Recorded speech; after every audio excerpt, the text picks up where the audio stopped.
all of the good we did. It doesn't matter. What does matter is that to them, justice was done. You see, a just world is a sane world. There was nothing sane about Chernobyl.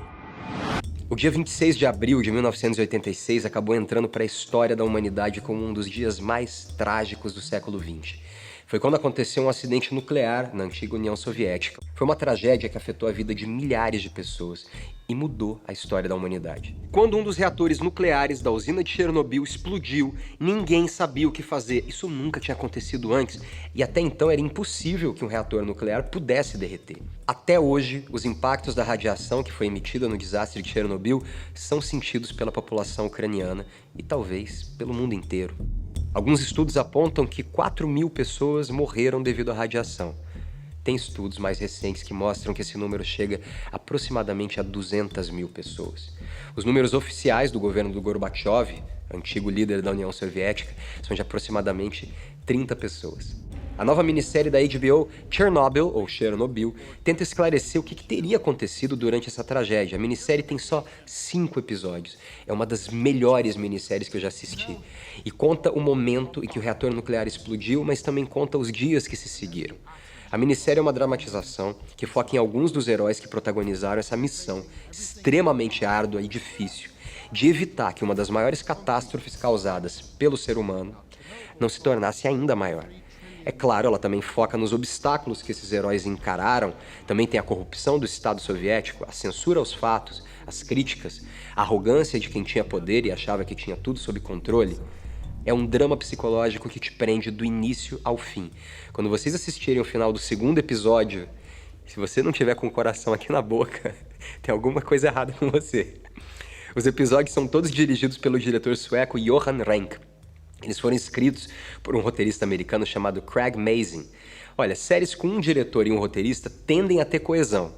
E não é diferente com Chernobyl. Tem roteiros muito bem construídos, os fatos vão sendo acrescentados pouco a pouco, a direção é segura, as atuações são impressionantes. O clima é tenso do começo ao fim.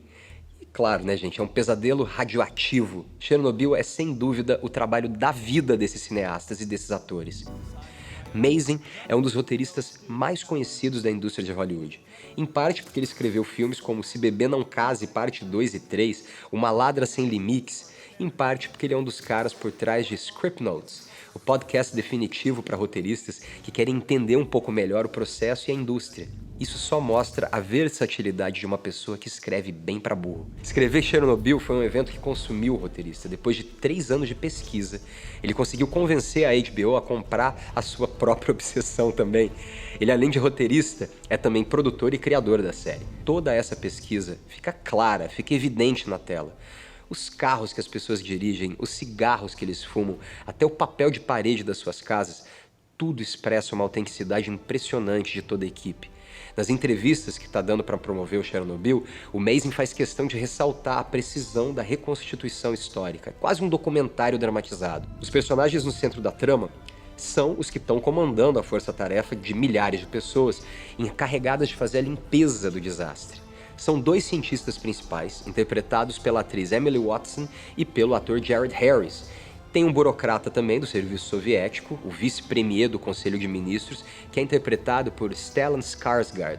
Skarsgård e Watson dispensam completamente apresentações, mas vamos lá, o ator sueco, Skarsgård, é o queridinho do Lars von Trier, e a Emily Watson, gente, dispensa apresentações também, ela concorreu ao Oscar já 2 vezes. Só que quem acaba roubando a cena nessa história toda é o Jared Harris, primeiro pelo papel que ele ocupa, ele é o grande protagonista da história, ele é figurinha carimbada nos elencos de apoio de séries de televisão, assim, mais bombadas nos últimos anos, então é aquele ator que você já viu, mas não lembra exatamente de onde. Ele chegou a concorrer a um Emmy pela sua participação em Mad Men, como o neurótico Lane Price. Isso apesar dele ter ficado só 3 temporadas na série, gente. A presença dele foi extremamente marcante. Se você ainda não viu Mad Men, por favor, corra e assista agora. Pode perguntar pra qualquer fã de Mad Men. Eles vão confirmar, tá? A saída de Lane Price da Sterling Cooper foi um dos momentos mais tensos da série. Yes, I'm positive. Voltando a Chernobyl.